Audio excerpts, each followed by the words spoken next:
Nimbula Vinaka, Kamna Maori, Aloha, Vikimlikan Sara Nasema Tikumana Vinaka Nikua, Wakambula Sarchikaningoy Hawaii, Gosa Singatambutiko, Naika Lima, Nisinga Nibula o December. The Marosar Nikua, and the Nasema Saratiko I Canberra.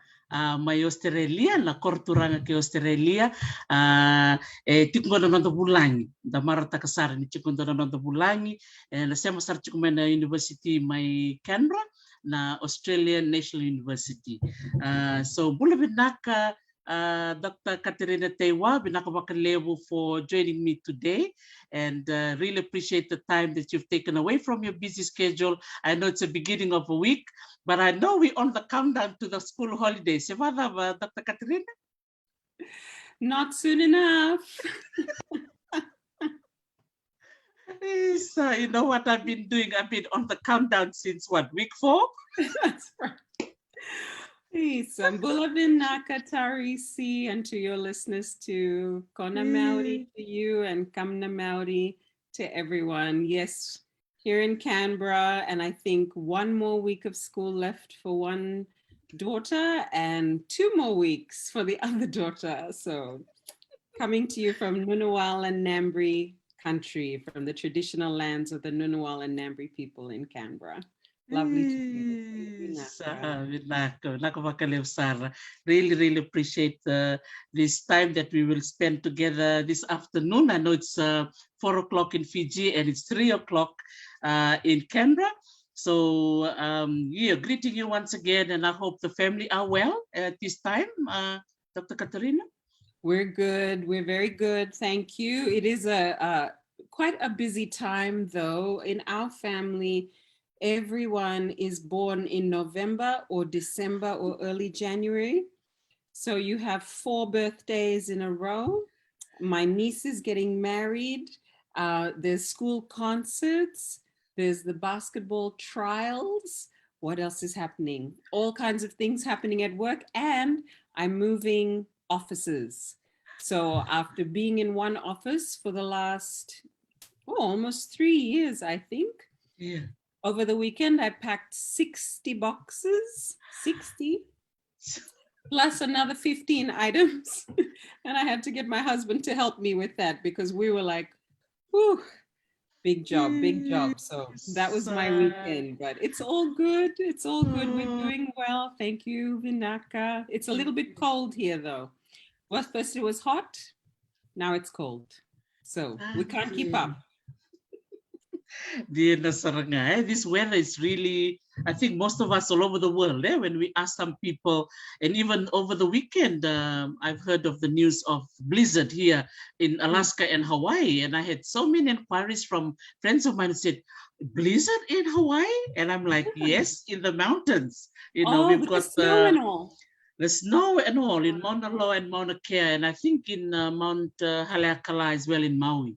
Wow. Yeah. So the weather is doing all kinds of things at the moment, which is, I guess, understandable because of climate change intensifying everywhere. And I guess we just have to get used to it, or some countries can stop using fossil fuels. That would be helpful. We know which ones, eh? We know which ones. We know which ones, yes, especially after the COP 2026 in Scotland. Right. Yeah, so they've highlighted those ones that needs to be mentioned, and they have to be reminded of their responsibility. That's right. The biggest emitters, the big countries with the big economies that rely on fossil fuels, almost running out of time to do something about it. And so this weather is all a part of it. And I know that you also know of was it the St. Joseph Secondary School, is it anniversary over the weekend? Yes, that's right. They had a big anniversary celebrations in Fiji, and also different groups of women got together, wherever the alumni is very strong. We are not as active in Canberra, but in Sydney, I understand a few people got together, but I know there was big celebrations in Fiji and a lot of fundraising. And so a few of us, tried to contribute from afar, contribute from overseas and help out our sisters. So I'm from the class of 1991. I connected through our alumni there, but I think over all of these years, I've pretty much missed every single major celebration for St. Joseph's by being in the wrong place at the wrong time. But it's wonderful to still connect through the alumni and through all our sisters who are very active. Club 91 is very, very active with the community, still going strong for St. Joseph. So thank you for acknowledging. Vinaka, vakalevu, would you like to say something to your classmates or class of 91 who may be listening in today? Oh, yes. I have such... St. Joseph's was a very formative, part of my growing up experience, going to an all-girls school, especially. Right now, my 12-year-old is also in a Catholic girls' school at the moment. And one of the reasons why I felt quite confident to send her to a Catholic girls' school in Canberra was because of the experience at St. Joseph's. I do remember I had I won't say which school, but after I finished class 8 in Yatsen Primary, I was offered a scholarship to go to quite a fancy school in Suva. I won't say which one, a really nice school, but I chose to go to St. Joseph's instead. My elder sister, the late Dr. Katerina Teaiwa, she had gone to St. Joseph's, and I really liked the idea of going to an all-girls school. And it was really important to get that sense of confidence and grounding in who you were as a woman. I mean, we also had some very interesting nuns at St. Joseph who kept us all in line. Bless them all. But Sister Anna Rarasea, for example, was very formative for me. She was a very encouraging English teacher. Sister Anna, she was my English teacher, and she was amazing because she refused to wear the habit. So she was the only nun, this fabulous nun, and she just did things her own way, in her own style. And she was very passionate about English and literature and all kinds of creative things. So Sister Anna was very, very encouraging to me growing up. And in fact, she encouraged myself and my friend Kylie Addison to try out for Radio Fiji, to run the, to be part of the Radio Rock program that, I think like Pastor James Bhagwan and, a few others, some boys from Marist, some from Grammar.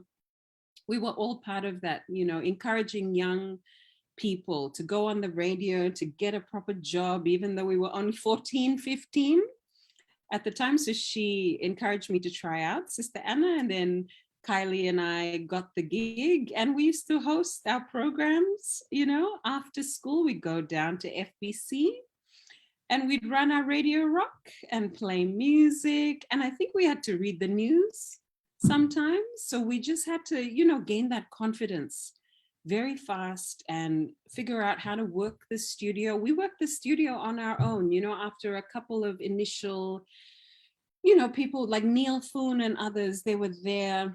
They helped us, and then boom, we did it on our own. And I kept doing that, every holidays. I'd go off to uni in California, and I'd come back to Fiji, come back to Suva, and I'd go, I started doing the night shift in the holidays.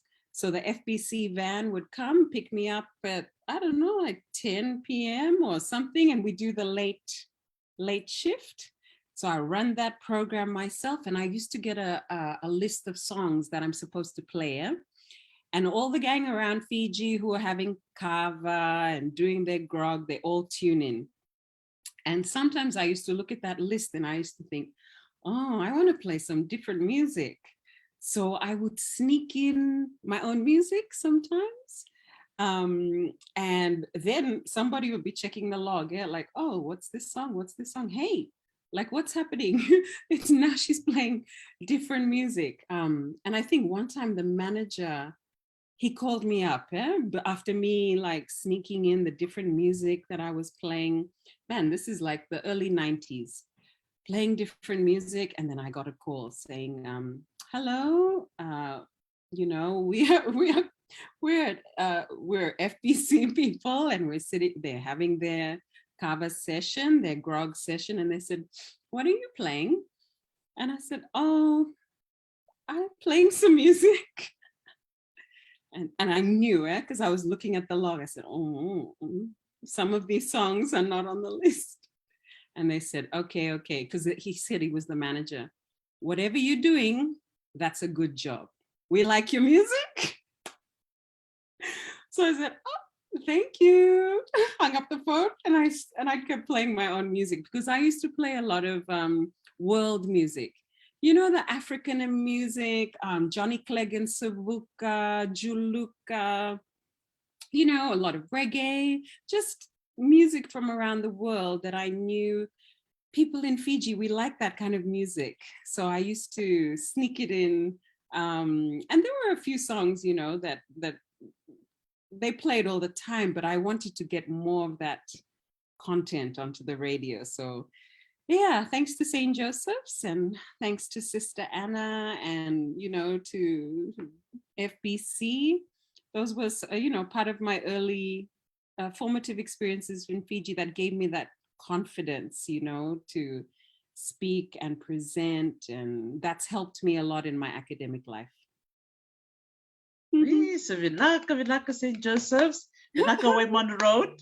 That's right, Waimanu Road. Thank you for the studio. Vinaka for the studio. See, it's amazing when you have, you know, individuals such as Sister Anna, Rarasea, you know, to give you that confidence and sing the different qualities. You know, they're so full of wisdom, right? They can see qualities in different students, and that is so awesome. Where is Kylie now?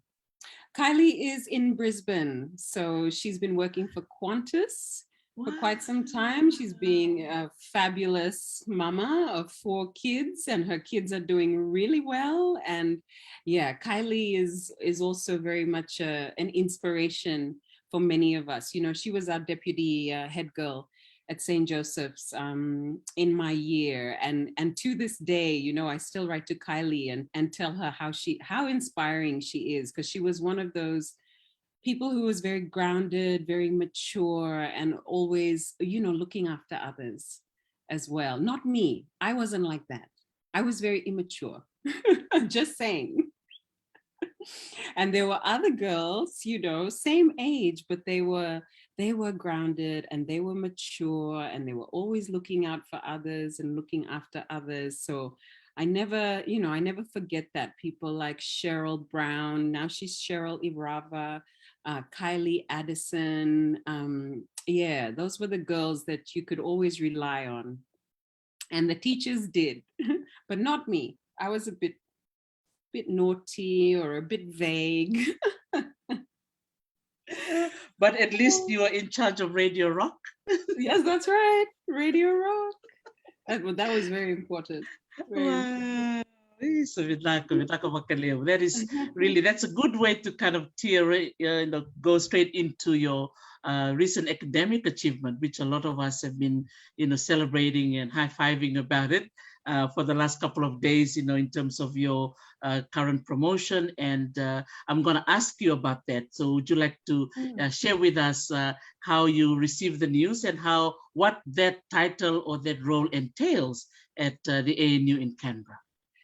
Yeah, so recently quite a few of us in our school and across our college learned that we'd been promoted, and that promotion takes effect from January 1st.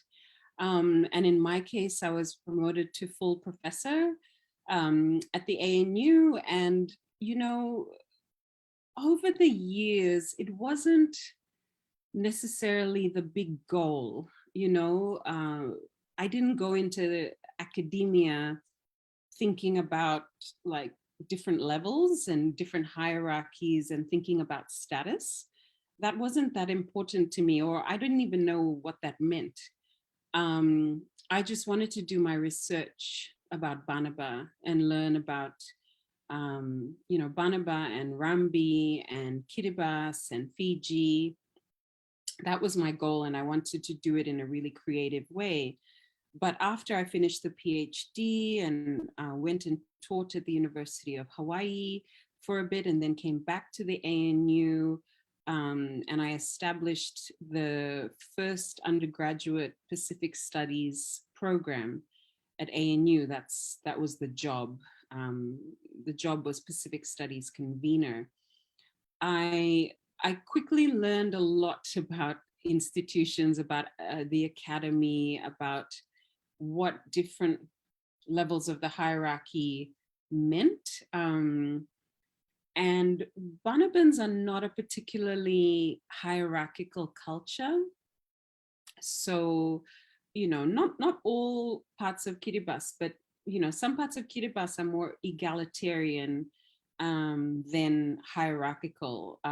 Historically, some had chiefs and many did not have chiefs. So I come from 2 islands in Kiribati where there wasn't really, you're not a chiefly structure. It was you have elders and you respect your elders. So it's like elders and everybody else. That's it. So the academy was a very strange place because, you know, there was this idea that you have like, it's a bit different from the US system. In the Commonwealth system, like a professor is like a really big deal.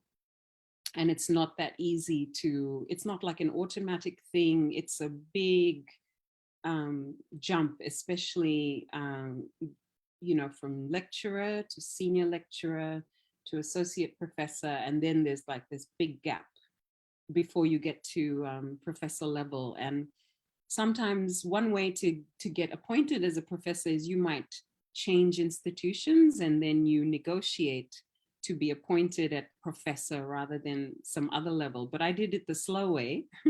And I went from lecturer to senior lecturer to associate professor and now to professor, which is like a really hard slog, you know.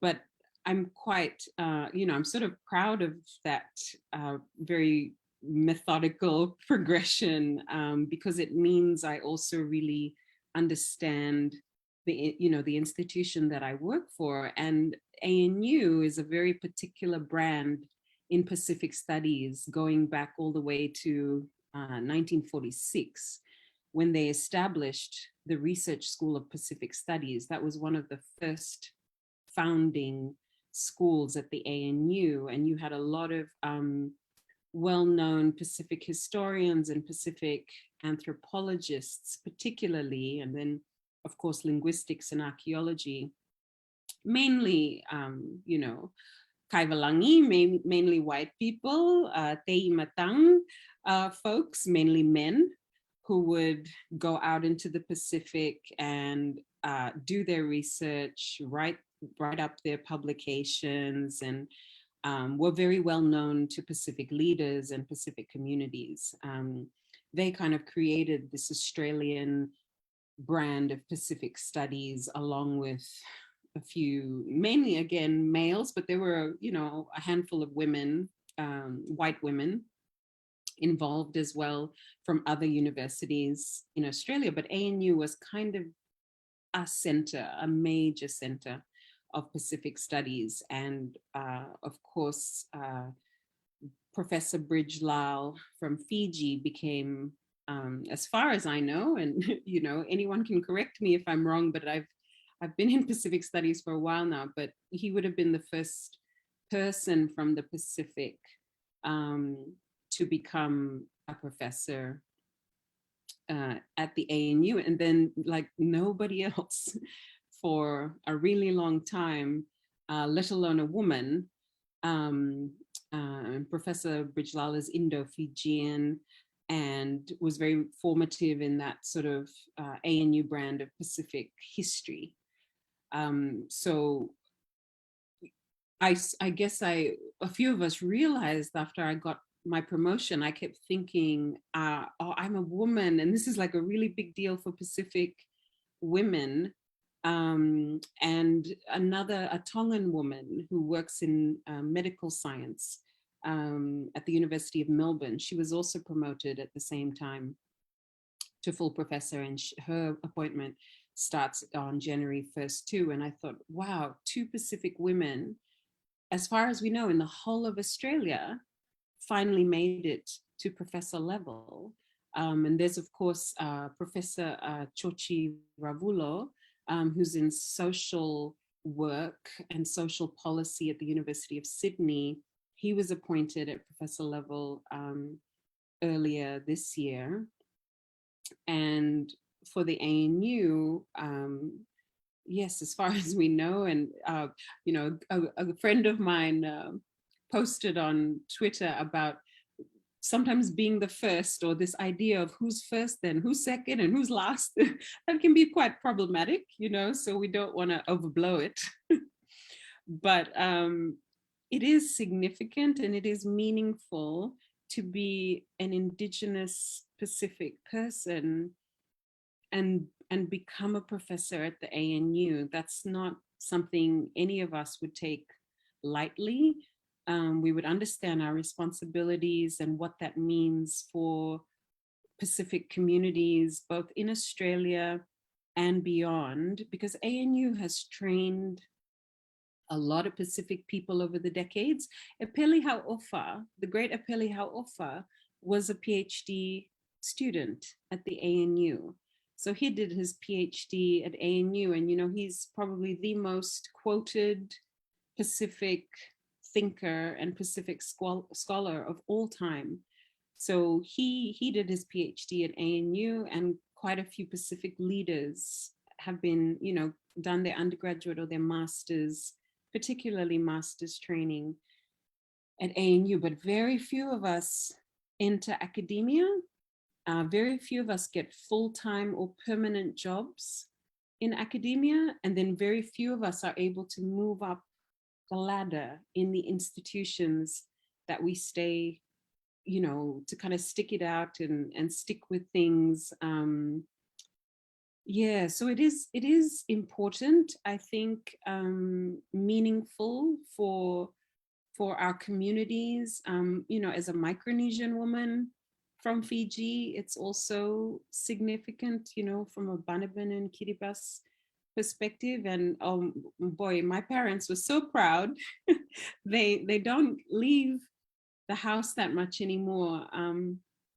They're very quiet and do their own thing. But when I told them, I could tell in their voice just how much it meant to them, you know, for me to get this promotion. Really, now I'm feeling a bit emotional, but yeah, I understand what it means to others, and I also I'm, you know, it's important for me that you don't know what's possible if you can't see yourself in something like a university. So for young Pacific people in this country and in the region, it makes a difference to see people from the Pacific in those positions, you know, like yourself too, Tarisi.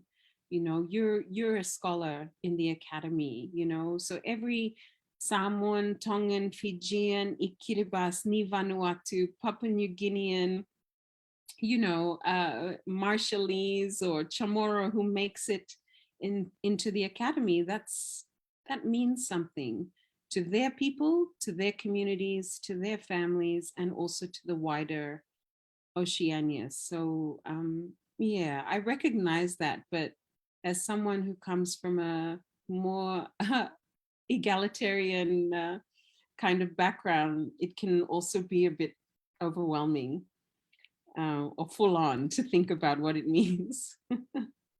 And also a lot of work. Wow. So in terms of you getting the news, how did it come to you? Did it come via official letter or did someone come to your office? How did that go? So some of us are very curious to know. Yes, so it came a couple of ways. And so what was interesting, because I'm always on a committee or I'm always doing something. I was in the middle of interviews for I run a class called internship program called Asia Pacific Week, and we were interviewing students to join the organizing committee for Asia Pacific Week. And I've been convening it for 2 years, really working to get more Pacific content into Asia Pacific Week. It's a bit of a flagship program for the college. So I was in the middle of those interviews and I was told that the dean was going to call me. And I was like, oh, how am I going to do that while I'm, in the middle of interviewing students? So I had two others on the committee and I had to tell them, okay, you take over at that point. And then I was told you're going to get a phone call right at this moment. So I had to have my phone like this. And we were in the middle of the Zoom. And then, then it was the dean of the College of Asia and the Pacific on the phone, Professor Helen Sullivan. And she told me, and then I was like, like when you're in high school and somebody gives you good news and you start squealing. That's what I did. I started jumping up and down and squealing. And then I said, oh, I'm so sorry to the dean. I'm so sorry for all the squeaking and all the squealing. But yeah, I was really happy. And I could only take like 2 minutes on the phone with her and then quickly rush back into the meeting and put on a different hat and a different face and keep going. And then, I said, oh, is this like secret news? And she said, no, not secret. You can tell people.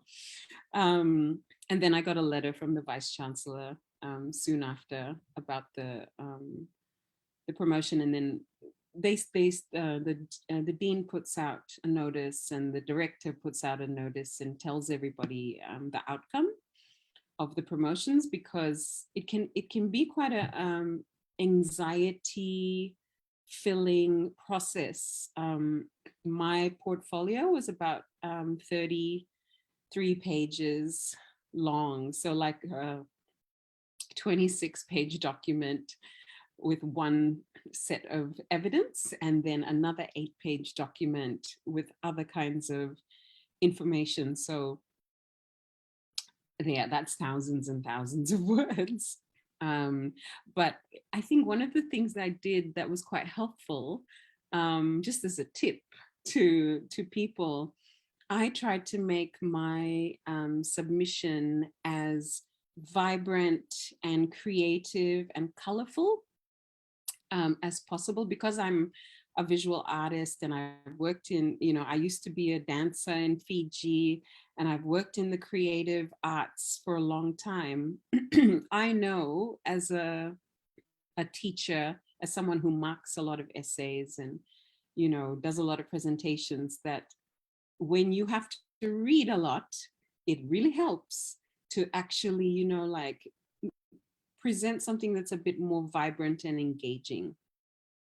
So I had all kinds of vibrant, engaging things in there, graphs and all kinds of like zigzaggy, beautiful things. And then lots of images, lots of beautiful, colorful pictures. And I was told by somebody on the committee, they said, thank you so much for putting this one in, because, they enjoyed looking at it, not just reading it. And of course, the content has to be very strong, but it helped that it was also vibrant and engaging. So that's the kind of work I do.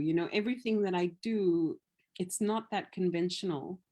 It's not. And so I think the other thing that might be interesting for people is that I feel like I made my own pathway into academia. You're doing the same, Tarisi. You're making your own pathway, and we understand what the academy expects of us. We understand what universities want. we understand what administration, service, teaching, research, especially the research part, usually the big spotlight is on people who excel in the research space, who, become stars in that space. And of course, I care a lot about research and I do lots of research, but my passion is in teaching. I love undergraduate teaching. I feel like that's my battery in the academy, when I can engage with undergraduates. I just, because you can see whether you're having an impact or not. You can follow their journey a bit more. And it took me a while to learn how to be a good teacher.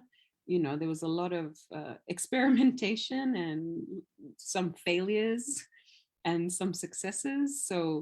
But I was always passionate about teaching, especially because my elder sister was such a good teacher. She was an incredible teacher. So I was always trying to follow her and copy her and be inspired by her. So it's also significant becoming a professor as someone with that passion for undergraduate teaching. That's unusual at ANU. Usually the professors are the big research superstars, the ones who get all the grants, the ones who get, millions of dollars of research funding. And I've done lots of research projects over the years, but I love teaching. I do a lot of service. I've been involved in a lot of service roles, leading a lot of different things over the years. And that's something I learned from my father and from my elder sister and my mother, even my little sister. We're all very service oriented. We don't even think about it. It's just normal. That's just what we observed in our dad. He used to be outside 7 a.m. like, okay, time to go to work. It was like, hello, nobody's there at 7 a.m. But he was the permanent secretary for many ministries in Fiji: agriculture, fisheries, forestry, primary industries, rural development, urban development. My father was the permanent secretary of most of those ministries. I think it's a different title now, right? They say CEO, or just a different title. But he worked for all those ministries in Fiji, as well as the Coconut Industry Development Authority, and everything was always like service, hard work, and early. He's never late. Never, never, never, never. Maybe an hour early. And that's from him, and his school experiences at St. John's, Dawadi, doing everything on time or early, at that school. So that's where I learned all of this stuff. And another thing, a friend of mine, when the service gets too much, because you can overload yourself and you get very tired. She said, why don't you just say no? You don't have to say yes to everything, because I get a lot of requests for a lot of things. Email box is full. And sometimes it comes from other channels, social media, other ways. So, if I say to her, oh my gosh, I'm so tired, she said, why don't you just say no? Why you say yes to everything? And I said again, because in the Pacific, in our cultures and just growing up in Fiji, if somebody comes to you with kere kere or, on Rambi Pupusi, if you say no, that's like a really bad thing. You really don't say no when somebody comes to you with a request. And unfortunately, you carry that through to academia, where you're in a different culture. In this culture, you can say no. But you're not raised that way. You're raised to say yes to everything, because the long-term ramifications of that. So that's one thing my father instilled. Like, he would tell us stories of somebody helping someone like in the 1940s or the 1950s, and he'll remember if somebody came with a request or a pupusi to his mother or his father. And then like 50 years later, then the child or the grandchild will come, and then they'll say, okay, who are you? Who's your mother? Who's your father? Who's your grandmother? Who's your grandfather? Who are your uncles? Who are your aunties? And then kind of piece it all together, and then remember that request or that service or that favor that was given that many decades ago. So he said, yeah, so so my mother asked somebody's father for help, and they said yes. Okay, 50 years later or 40 years later, the son comes and asks me for a favor, and I say, who are your parents and who are your grandparents? And then he goes, oh, you are the child of this one who's the child of this one who asked my mother for help. That long, so they remember. And then he goes, this makes all the sense, of course. So yeah, that sense of reciprocity and kinship and giving back, and the way in which those relationships continue, over time, and you don't just, it's not transactional, it's not like payment for something, it's a relationship that continues. So that's kind of how I was raised, and that's, so sometimes it works in the academy and you conduct yourself a certain way and you get that reciprocity back, and then sometimes you don't. And then you have to remember that this is a different culture. There are some wonderful people, and sometimes you have those kinds of relationships, but sometimes you don't. So navigating that is part of what it takes to be, to get to this place and to survive in a university system, and to be able to suck it up and deal with it when things are really hard, or people are not very nice, or people are, might try to do some things. You have to be able to figure out how to deal with conflict as much as all the wonderful things as well. So there's a lot of positive, wonderful things in the academy, and then there's some not so nice things at all, where you have to speak up or you have to call people out, and things are not as pleasant as they could be or they should be, but that's okay. That's part of being able to have frank, honest discussions about stuff. That's the space that the academy gives you. So yeah, that's my journey. Oh, that's wonderful. So congratulations from all of us. There's a lot of messages coming through. All the congratulations. One of them is Madam Marietta Ringamoto. Noaye Maori from New Zealand. Vinaka, vakalevu, Madam Marietta, for sending through her best wishes to you. Oh, thank you. Dr. Katerina. And so in terms of your achievements, because I know you mentioned research, teaching, and service, and I know you've written a book, or there are other things, because you've written books as well as articles, right? Yes. So I have a book, Consuming Ocean Island, Stories of People and Phosphate from Banaba. Right. Oh, and Tarisi, I meant to put together a slide to show people, and then I forgot the slide. But if they Google Consuming Ocean Island, it's more readily available for people.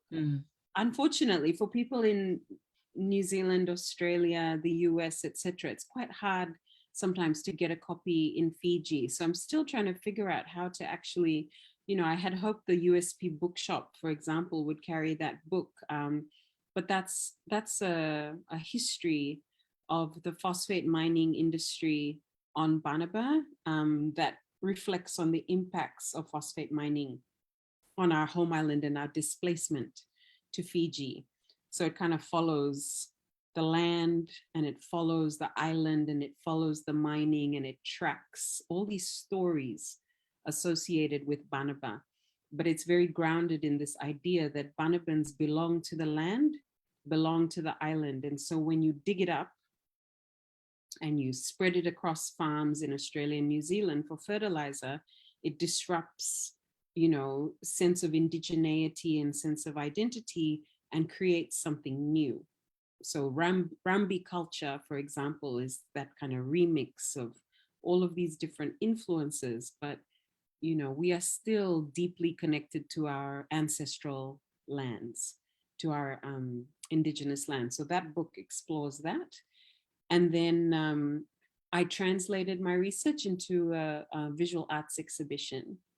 So Project Banaba emerges out of my PhD research and my book, and it takes the story to a visual, multimedia visual kind of place and more accessible to the public. And so that exhibition is, it's just starting to travel to different places. I'm hoping to get it to Fiji at some point if we can find a space. It's always about, whether there are spaces to show. It's quite a big and involved exhibition where I have photographs, I've got a film with 3 screens, I've got textiles in the exhibition as well, things hanging from the ceiling, like they look like curtains, but they've got lots of stories and lots of quotes from the archives about Banaba and about mining and about Australia and New Zealand and how much they extracted phosphate from Banaba. So I have all those different things in the exhibition, and I'm trying to tell this story in a creative way. So that's what I do with my research, and that's what I mean about creating my own path through academia, because I'm in social sciences and I'm in humanities, and you're supposed to write books, book chapters, journal articles. But I was like, no, I used to dance, I used to dance in all of these different places like Trade Winds in Lamy, all of these places. My sister and I, we used to dance. So I have that really different arts background. And then I did a lot of painting and drawing and visual arts growing up too. Every time an art teacher would come through Suva, my mom would like, okay, you go quick, go and learn how to do something. Or even like the choirs. Remember we used to have Mrs. Naidu running all the big choirs, we used to sing in those. So all of those influences for me, I didn't ignore that in academia. I said, actually, for Pacific people, our knowledge is visual, it's performative, it's material, it's in, tattooing, it's in weaving, it's in making masi, it's, all of those things are as important as European knowledge. So that's what I weave into my research, and my research, the kind of products that I make in academia are not just writing. In fact, I can barely see nowadays. My eyesight is so bad because I have to do so much reading the academy, and I much rather do creative things. And so that's the other reason I'm so excited to get to this level while doing those creative things, because even the academy doesn't know how to measure the significance and impact unless you're an artist, yeah? Unless you're an artist in an art school, then people understand. But if you have a PhD in anthropology, or you're a historian, I'll show you an example. Shall I screen share and see if I can show an example from the exhibition, or what do you think?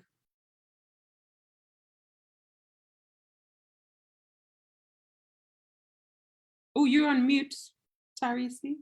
I've downloaded some stuff. Can I share from my side? Yes, Yeah, great. a few pictures. So let me know if you can see from your side. Yes. Yes, Yes, I've got that's it. two. Yes, I've got two screens. Hold on, I might change to another one. This is awesome. Okay, well, I'll Wow, share it again. you're very fast. I'm Full trying. I'm speed, trying. Full speed, full no speed, break. no breaks. So there you Yes. go. Maybe I'll go one step back about your book there. Yes, yes. So yeah, this is the book that I was mentioning, Consuming Ocean Island. And you got the picture, you know, this is a Google Earth image of Banaba. That's it. That's the Wow. whole island. It's, you know, it's Man. 6 square kilometers. That's it. So it's very small, you know, when they say micro in Micronesia, now you know. But it was a very important island to our people, you know, and even though it was just small and it had limited flora and fauna, but people managed to live there for over 2,000 years, you know, if not longer, maybe up to 3,000 years. They worked it out and they were fine, you know, and maybe once in a blue moon, another canoe would come through and then there'd be new people. But you know, probably that island had a capacity of maybe 2,000, 2,500 people because it's 6 square kilometers. But Banabans, you know, they live there, and I think I mentioned this last time I was on your program. The land tenure on Banaba is very unique. So when you are kain tiapa, when you are belonging, you know, to Banaba, you're one of the people of the land. You get land, even if you're a child. So whether you're an adult or a child, or you know, man or woman or another gender, everybody has access to land on Banaba. So nobody is without. So it was unique in that it wasn't like important families or important men or chiefs or whoever who would hold land. And so the mining company was very frustrated with this system because they were unable to negotiate with children. You know, it's like, how do you get how do you get permission to lease land? They had to talk to women, they had to talk to elderly women, they had to talk to children because everybody had land. Well, my daughter is banging on the door. Really? She come back from school? Okay. I hope you couldn't hear me yelling at these No, people. no. Well, see, this She is the has a role of key. us as mothers, right? I know, Yeah. she has a key, but she's just banging away on the door. Still going. So, Okay, they've let her in. They've let her in. Okay, okay. So yeah, the land tenure is very unique. It's unique Wow. on Banaba, and imagine disrupting that, Yes. disrupting that through the mining, right? And therefore taking away agency, identity, and your sense of efficacy, right? Because you know who you are when you have land. And so all of that kind of like just being, yeah, broken up and torn apart and destroyed through the Australian, New Zealand, and British mining process. Wow, Sandina. And I'm so glad that you've got the, you've got the book, and then not only the book, but you're turning it into a very artistic way, of sharing what is on the book, but through exhibition. So what motivated you to have that shift from books to exhibition? Yes, so when I was doing my PhD research at ANU, when I first started, which was, years ago, I kept imagining the research in a multimedia way, but the social sciences and the humanities just didn't seem to make space for that. So my intuition told me that, this is it's very important to tell this story in another way. But then people kept like kind of trying to squash me into the normal social sciences and humanities box. And then I went to the archives, to the National Archives of Australia, and they had a huge photographic collection. They also had old films, like from the 30s, 1930s, and it was of Banaba. So I was able to ask the archives to get it transferred so I could watch it. These are the days of VHS. And I was so stunned because, you could see the island and you could see what happened to the island through the mining. So it was a big deal. I think I was the first person to ask them to put those films, to get them. Well, at the time, it wasn't really digitized. It was like going on VHS. But I was probably the first person who had seen those tapes in, decades. So that was what gave me this idea that I should be making films, I should be working with visual images. And then the anthropology department at my university did support. They got me a video camera because I was like, I need a video camera. And I mean, they got a video camera for the department and said, don't break it. And so I was like, yeah. And then, like my supervisors were supportive of this idea of going and exploring and figuring out if you can do this visually. So I didn't write that many notes while I was doing my research. I just recorded it. I just recorded it on the camera. And so I have dozens and dozens and dozens of mini digital tapes from Rambi and across Fiji, from Tabitewea, where I did some research, from Banaba, from Tarawa, and right at the turn of the millennium, because I was trying to get 100-year picture of Banaba, because the mining started in 1900. So I went to Banaba. I went twice to Banaba, and one of the trips was in 2000, so that you could see 100 years of impact of the mining process, right at the turn of the millennium. I had to hire a boat and get a captain and get a crew, and because it's very hard to get there, very, very hard to get to Banaba now. So that's what gave me the ideas, all of this visual research. Even though I couldn't publish it in the same way, I just kind of waited until the rest of the world caught up, with like creativity and visual knowledge. And now everyone's like TikTok and, and I was like, wait, I have all of this like visual, I got dancing and singing and I made videos and did all kinds of stuff as part of the research. But it just kind of sat there for a while until suddenly all this multimedia creative research becomes significant and people start caring about it. But I used to take my research to artists and ask them to interpret it. Wow. I'd say, if I give you this story, how do you see it? Yes. So a few, I had a few artists over the years kind of come up with their own version of the story. And this is where one of my main methods is remix. This idea of things mixing together, old and new, past and present, text, image, dance, music, they're all woven together. So I'm not that big on theory, but I'm very big on creative methods. And for me, creative methods do theoretical work as well. So when you reimagine your project through the visual or performing arts, you are doing intellectual work. So when I met, I used to follow Yuki Kihara's work, the amazing Yuki Kihara, who's a Samoan, very renowned Samoan, New Zealand, Japanese visual artist. And eventually Yuki and I teamed up. And, we worked on Project Banaba, and she was very supportive of this idea of me becoming the visual artist.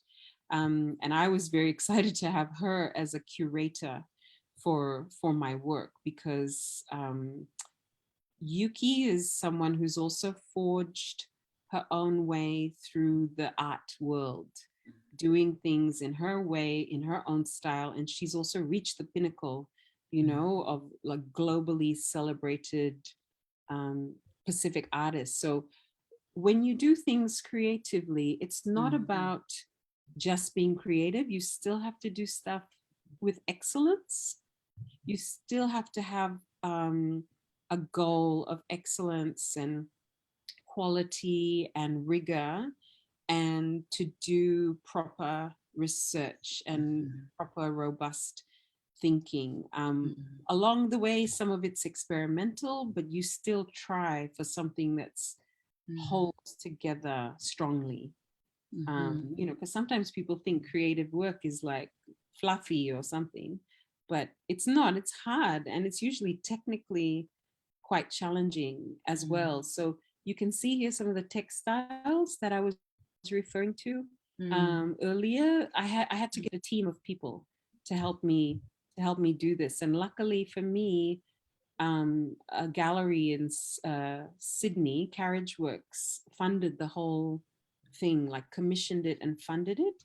So they were, you know, I had the funding to be able to bring people who could sew, people who were editors, screen printing people. Like there were probably like 4 or 5 teams that worked on this, and I designed everything, you know, like I put all the visual concepts together, and I put in a lot of I selected the text and what story needed to be told.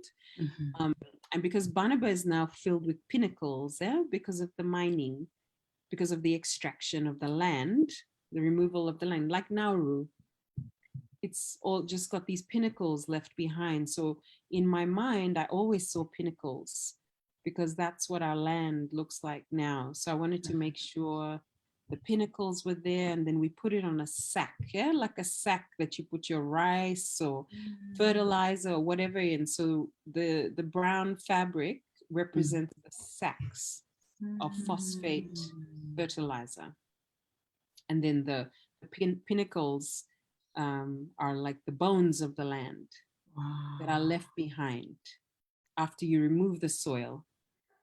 So, you know, when we talk about land in the Pacific, when you talk about belonging to land, it can't just be theoretical. It can't just be like, you know, words flying through the air. If you belong to the land, you belong to the land. If you care for the land, you care for the land. If you're going to look after it, you look after it properly, and you don't forget it. You don't just leave it behind, even if it's been mined out. So that's one of the drivers of my research, is to continue to try to bring the memory of the land back, even though it's been spread all over Victoria, spread all over, you know, South Australia or other parts of Australia, New Zealand, spread all over the hills of Aotearoa, New Zealand. That doesn't mean your ancestors are gone, you know, or forgotten. I like the word you use, memories. You know, you've kept it alive, especially through, you know, films and words, texts, and also with imagery. How have you connected with the people of Banaba or the Kiribati people in Fiji and New Zealand, or even in Australia? What was the response like since you've shown the exhibition in these countries? Yeah, so luckily, you know, through social media, it's possible to share quite a lot, especially for people who can't travel or who can't be there in person. So I've shared quite a lot on social media in terms of images, and we made little films about the making of the exhibition as well, including when it went to MTG Hawke's Bay in New Zealand, right next to the phosphate factory over there. There's still a phosphate factory there, using phosphate from Morocco, which is quite, not Morocco, from Western Sahara, but run by Morocco, which is quite controversial, similar to the controversy in the Pacific. So a few Banabans managed to make it to the New Zealand one because there's a Banaban community, especially in Auckland, especially in West Auckland. So we had Isinterunga Re Baintes, who's one of the uh, leaders of the Banaban community, very, amazing young man who has been doing all kinds of wonderful projects in the climate change action space and with social work and social policy. And I think he did his studies at AUT. So he came with a couple of Banabans to that opening, and my family from Auckland came as well. So my father's sister lives in Auckland with her children and grandchildren. So again, part of the Banaban diaspora um, in New Zealand. So it was really interesting, yeah, getting reactions from different people to my work. I mean, when I'm on Rambi, it's just with family. So it's kind of like you don't go into academic mode.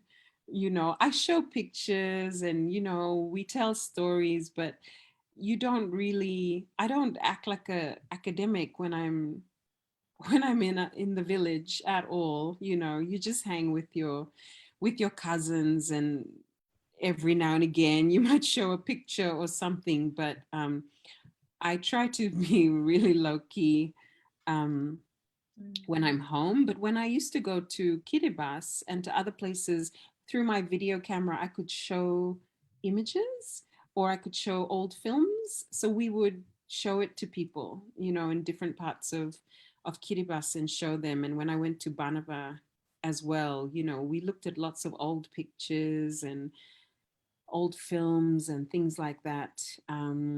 And some people were really interested, and some people not so interested. But I think young people, especially, they are very keen to know what happened and who they are, and they're also keen to know what's possible.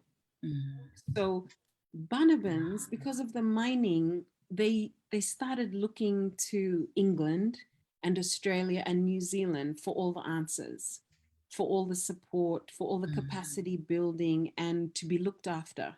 It was like, do you need something?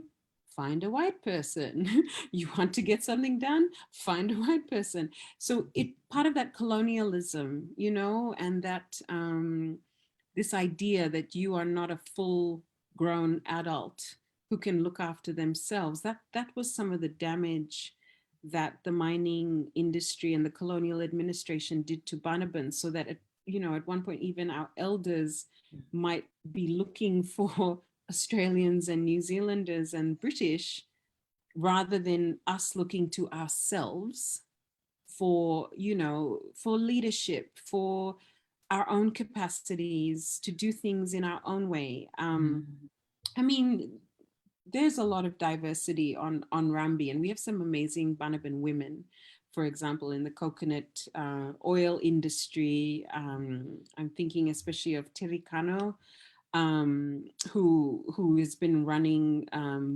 Virgin Banaban coconut oil with the women there for a long time, women's interest groups, and they don't ask anybody for anything. They just get on with the business of doing things creatively and making planting and growing their food and tending their gardens, all of that. But over time it was this idea that Banabans, we have to look outside for the answers, like that kind of colonial mentality. So these are some of the things I've been trying to challenge as a Banaban woman, saying we don't need anybody to help us. I think it's we can help ourselves.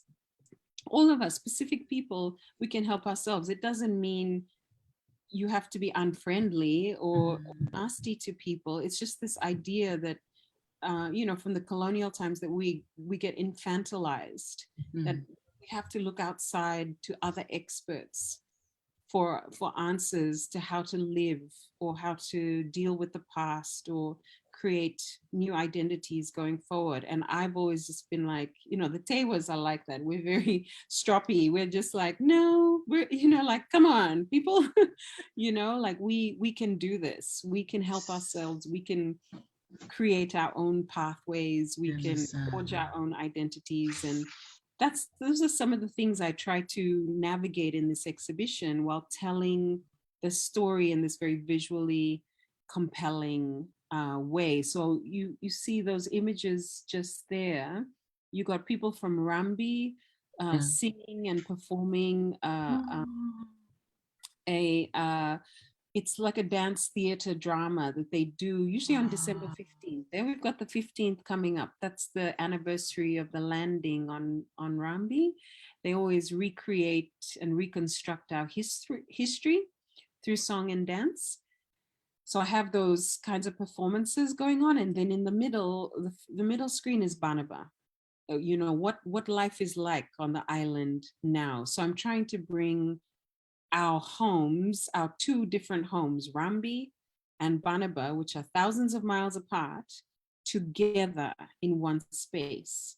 And then to say, like, who are we when we connect to these two different homes? And, you know, also, how do we negotiate who we are in Fiji with, you know, Itauke, and then the Tuvaluans on Kioa across the way, and Indo-Fijian, and, you know, a lot of Kailoma communities on Taviuni, like just that whole mix of different communities. But because we are Indigenous peoples, that connection to Rambi too can be very challenging to think about, because we are not Indigenous to Rambi. So yeah, I've tried to tell all those different stories in different ways in this exhibition, and it's usually in a big space, so you get to kind of move through and look at the different things. And I put our ancestors in on these fabrics to be in the space with us. It's so beautiful. I just love the fact that you brought people with you, you know, through imagery, through moving image, you know, there's film as well that is there, and through the artistic element here with the use of that the cloth, and those are the pinnacles that is you know, connected with it. Yeah, that's just amazing. And yeah, I just want to congratulate you, you know, for doing that, and for I think breaking those barriers, Dr. Katerina, you know, like there's, as you said, you know, the arts and the social science through academia. This is what we do, right? But Katerina Teaiwa is doing it this way, and that's okay, right? And that is a wonderful thing to do. You know, you are sending the message, you know, for our young up and coming, you know, girls in Fiji, in Rambi, and there's so many who will be watching our Talanoa. You know, will be seeing you as one of those role models who can break that barrier and create something new and utilize other means of showing the same message, right? You may be writing it through the book, but now you're using the artistic way of bringing out what's in the book, but through this exhibition. And I just want to congratulate you and Yuki. You and Yuki, you make a really amazing team. And I know there's going to be more. What's your plan after this? Now that you've got a new position as professor and you've got this Project Banaba, is there Project Banaba Part 2? Yes. So we were supposed to be opening now in Auckland. Yes. It was hard, obviously, with the pandemic and travel and all of this kind of things, but we had a second part of this initiative that was funded through Creative New Zealand, and it was for Banaban communities in Auckland, especially West Auckland. So there's a Banaban Christian Fellowship in West Auckland, and they'd been doing cultural revitalization kinds of activities there, funded through this Creative New Zealand funding that Tehuru Gallery, who's hosting my exhibition, them and Yuki and myself and a couple of others, like we all supported this grant that came through Creative New Zealand. And then we have an elder there, Maggie Kaipas, who is from Uma village in Onrambi originally, and is part of the Banaban diaspora in Auckland. Maggie and other elders and other practitioners who are part of the Banaban community in Auckland were working on different cultural revitalization projects. So dance, music, weaving, making of dance skirts, the making of a particular kind of body adornment that Banaban and Kiribati women wear usually, or they give to their daughters, called te kamari. So this project that's now connected to Project Banaba is called Te Kaneas. And Te Kaneas has many meanings on Banaba, and for Banabans, it references a particular part of a fish hook that was very particular to Banabans, because the ocean is very deep around Banaba. There's not like much of a coast. It's kind of like 5 steps and then deep ocean.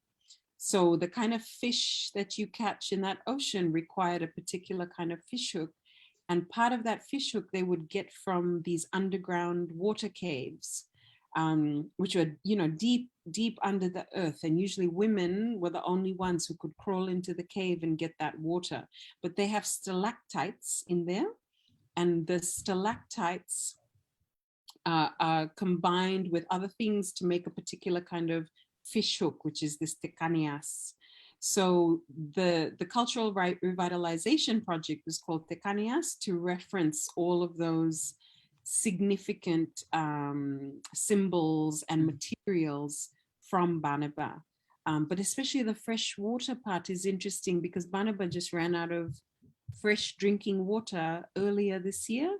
So it's been in the news because of this water shortage, because of the mining polluting all the water. So the water caves are really important, and it's kind of like a symbol for Banabans. So we have this project Te Kaneas that's going alongside Project Banaba, and people from all the villages, our 4 villages, Tabyang, Tapuewa, Uma, and Buokonikai, they'll be able to display or exhibit different things that are treasures to them.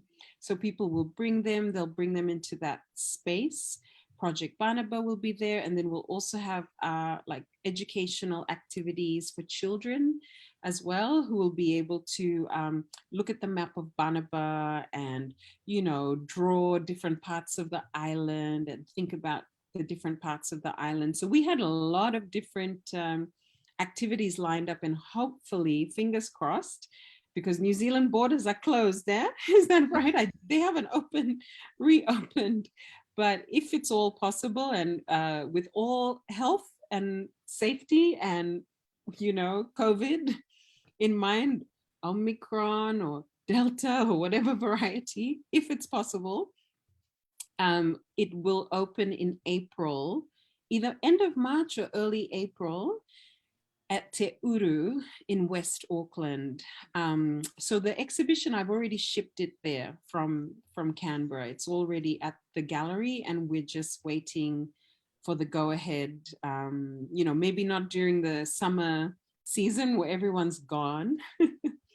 But Yuki and I are just waiting for the right time to put it up at Tehuru and have all of that community involvement. And it's really important that, people from different parts of the Banaban diaspora feel like they can join in and connect, young people, older people, and share something that's important to them and their story. So my exhibition is even though usually artists, when they put up something, it's usually solo, this is a solo exhibition.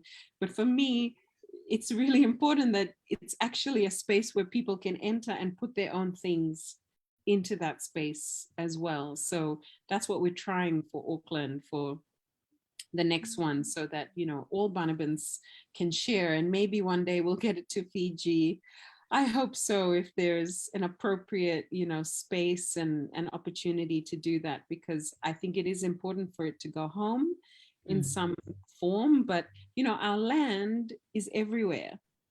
So in a way, doing this in New Zealand and doing it in Australia is acknowledging that our land is here.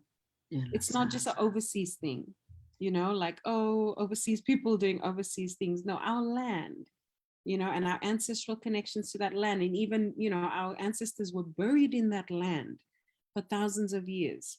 It's in New Zealand, it's in Australia. So it is important to acknowledge them here in these lands, while also acknowledging the traditional custodians of these lands, you know, the Aboriginal and Torres Strait people from here, and Māori from New Zealand as well. So it's like a complex intra-indigenous kinship. You know, it's a bit different. Yeah. So that is so beautiful. I like that. You reminded me of the Vengia project, you know, when we were planning to take it back home. You know, we thought that it would be good to start it off in New Zealand, and then from there, then we launched it over to go back to Fiji. So I know the director of the Fiji Museum will be listening in at some point, Cipriano Nemani. I want them to host it. Yes, please. So leave that with me. I will talk to him because he's also from Vakalevu, and it'll be really nice to have that connection. And you know, it makes sense, you know, to have it at the National Museum, and also if there's portions of it to go over to Rambi as well, that will be amazing as well to make that connection. Yeah, and that is just so enriching and so empowering too. Dr. Katerina, that you are keeping the stories alive. It comes back to the word memories, you know, you were saying. It's like your ancestors are still alive. They're still there with us. The images are there in the space. The photographs, their voices are heard. They're singing, you know, and they're dancing. And that all makes it so memorable and so beautiful, so that our younger generation should not forget about it. Yeah. So, wow, this is amazing. And I can see Opeta Alefayo, who used to be at the National Archives in Fiji, listening in. So, Vinaka Opeta, maybe USP and National Archives can jump on as well and support Dr. Katerina's project in Fiji. So, it's just so awesome, you know, again, to hear your story, to hear your voice, as well as celebrate, you know, your promotion. And what a way to do it. You know, close to the what can I say, the anniversary, as you were saying, that is coming up. You know, it's all this promotion and your exhibition, and I think it's all meant to be. You know, when you think about the sacrifice that your ancestors have done over the years, and then also acknowledging your parents, and of course your late sister Teresia and your younger sister in New York. And it's just wonderful to see that, you know, you are teaching at the university with a lot of work and responsibility that comes with it, but it's like that is fueling, this other part of you, the artistic side of you, and it's coming through in such a creative way that all other people can engage with, you know, not just the book, but the book is alive, you know, in this kind of way of expression. So, wow. So from all of us, Vinaka vakalevu, Korapa, for coming to sit with us this afternoon. And I know your children have come back from school. And of course, your husband, who's always... and that is so nice. So they reminded you, Mom, we're here. And as I was saying too, you know, even though we've got your professor title, you're still a mom at home. Yeah, Dr. 100%. Right after this, I'm going to fold clothes and put it away in the drawer. Yes. So before we finish today, before you go and fold the clothes, any lasting comments would you like to leave with us, especially our young up and coming, you know, Pacific Island girls, especially our girls from Rambi and from Banaba and Fiji who are listening in today? Any word of advice or something that you can leave them with for today. Vinaka, Yes, Dr. yes, Katerina. absolutely. I think probably one of the most important things I can share is that, you know, when we were growing up in the islands, when we were growing up in the Pacific, we were usually given particular ideas of the kind of career that would be ideal, or the kinds of subjects to study that would be good, you know, and a lot of it had to do with things like accounting and business and law, or be a doctor, or work in hospitality, or, you know, something like that, because we, you know, people have a particular idea of what a good career is. And I see it even when people come to ANU to study, the kinds of subjects that they pick as that they imagine are the most useful, or the kinds of subjects that their parents will see as very useful. So I want to say that culture and history and language and the arts are just as important, and maybe even more important than you think. Because, you know, I write a lot of letters of support for lots of students who go on to many different kinds of careers. And I look at a lot of different selection criteria, that things that employers are looking for, or, you know, different opportunities in this life. And history and culture, critical thinking, creative thinking, the arts, competency in languages, all of these things are so important. So yes, you can get wonderful skills from science, from business, from, you know, accounting, and all of these other different law, all of these different professions, but never underestimate the importance of the creative arts and that whole space of learning about history and culture and society. That is absolute gold in terms of the different kinds of skills that gives you to move forward with many, many different kinds of professions and careers. So I guess I just want to encourage people not to ignore the land, not to ignore culture, not to ignore all these things that, you know, maybe are not so popular these days. Though I, you know, I do watch TikTok from time to time, and I can see that, you know, there are a lot of cultural revitalization kinds of fun activities going on there. So that's what I would like to encourage people to do, is actually get into those spaces and value them.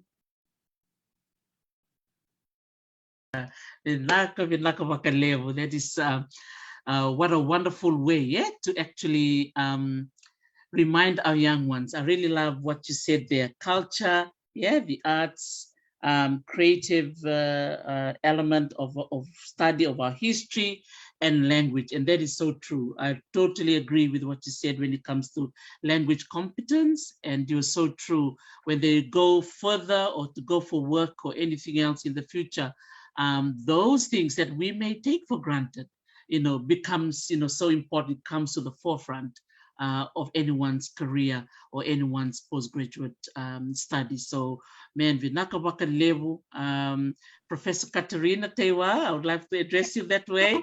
So, and I can just see there's a few people saying hello here. There's a sister of ours connecting in from Dubai, Bula Vinaka Safaira, and Letila Mitchell, who is also doing her PhD. Bula Letila. Bula Safira, Bula Latila. So it's really nice. All of them are sending all the love and big lolomas to you and the family. And we're just excited for you, Dr. Katerina, for 2022 and beyond. And remember, my program is always here. So for you and Yuki and our Kiribati community in Auckland, if you need any support or any promotion for your work, I'm always here. So Vinaka vakalevu, and all the very best. And to you too, and to all the listeners. Vinaka vakalevu. Enjoy the rest of your afternoon in Canberra. Mode. Mode. Naka mode. Yes. So that is just so wonderful. Vinaka vakalevu, Professor Katerina Teaiwa, who logging in from beautiful Canberra, the capital of Australia, and we're logging in from the Australian National University, the top university, of course, in Australia. And just so lovely that she was able to spend some time to talk with us and to celebrate her recent achievement and promotion as professor there at the university. And it's just so wonderful to celebrate that one of our own Pacific sisters who has achieved this achievement, her and another Tongan a lady as well in Melbourne. So it's good to know that our women and our Pacific people can excel. Yeah, we excel in nearly all fields of study or fields of work, but it's so lovely to know that we can be able to break a lot of barriers and become, who we are in this kind of spaces. So congratulations to Professor Katerina Teaiwa and her family, and we celebrate with her as well as a Project Banaba project, an exhibition that is going to be scheduled to actually celebrate the exhibition in Auckland in April 2022. Yeah, so Vinaka vakalevu. So that was so good to hear from Professor Katerina.